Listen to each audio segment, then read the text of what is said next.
हम तो कोई स्पेकुलेट नहीं करेंगे कि ये हवाला सही है या नहीं है जो इस्तीफा उन्होंने दिया है। मैं तो व्यक्तिगत रूप से मैं खुश नहीं हूं कि मैं जब पार्लियामेंट जाऊंगा तो उनको नहीं देखूंगा, क्योंकि मेरे उनके साथ संबंध बड़े वर्षों से हैं और बड़े अच्छे संबंध रहे, पारिवारिक संबंध रहे।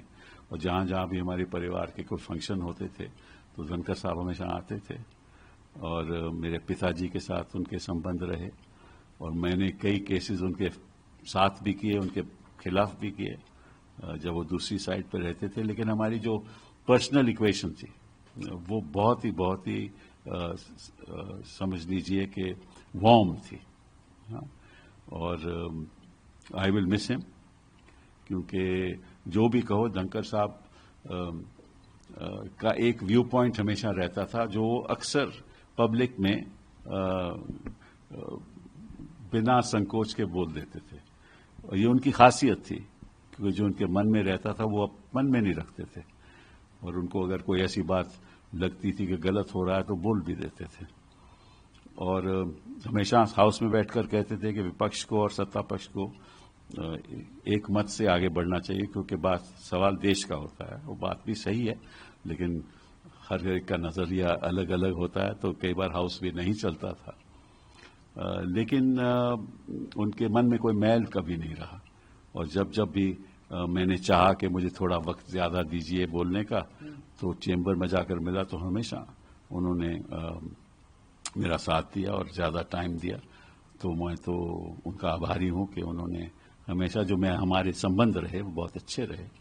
हाँ, हमारी विचारधारा थोड़ी अलग थी और कई बार हम भी कह देते थे और वो भी अपनी तरफ से जवाब भी दे देते थे, लेकिन कोई करवाहट कभी नहीं हुई। और मुझे दुख है कि अगली बार जब मैं जाऊंगा राज्यसभा तो वहाँ उस चेयर पे नहीं होंगे, लेकिन जिस तरह से वो चेयर पे अपनी बात रखते थे और जितने प्रोएक्टिव वो थे, शायद ही कोई चेयरमैन इतिहास में, हिंदुस्तान के इतिहास में उतना प्रोएक्टिव रहा हो।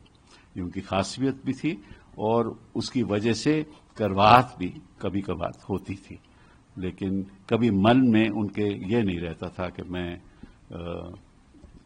इसकी वजह से किसी को नुकसान करूं। इंडीड सर, हम भी ये बात मानते हैं। एक अंतिम सवाल से तमाम लोग इंतजार कर रहे हैं।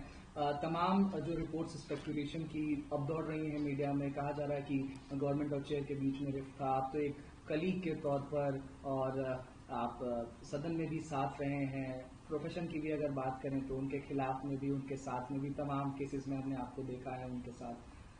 कैसे देखते हैं, क्या रीजंस हो सकते हैं सर? नहीं, इसके बारे में तो मैं कुछ कहना नहीं चाहता। उन्होंने कहा है कि स्वास्थ्य की वजह से वो इस्तीफा दे रहे हैं और इस बात को हमें ज़्यादा बढ़ा चढ़ा के बोलना नहीं चाहिए। और मैं समझता हूं कि इस स्पेकुलेशन से कुछ हमें मिलेगा नहीं। कोई भी सत्ता में बैठा हुआ अगर पद छोड़ता है तो उसकी कोई वजह होगी और इतनी गंभीर वजह होगी कि उनको छोड़ना पड़ा या उन्होंने सोचा कि अब वक्त आ गया है मुझे छोड़ने का। तो उस पर हमें स्पेकुलेशन नहीं करना चाहिए। उन्होंने चिट्ठी में साफ लिखा है कि मेरा स्वास्थ्य ठीक नहीं है और इसीलिए मैं ये पद को छोड़ रहा हूं।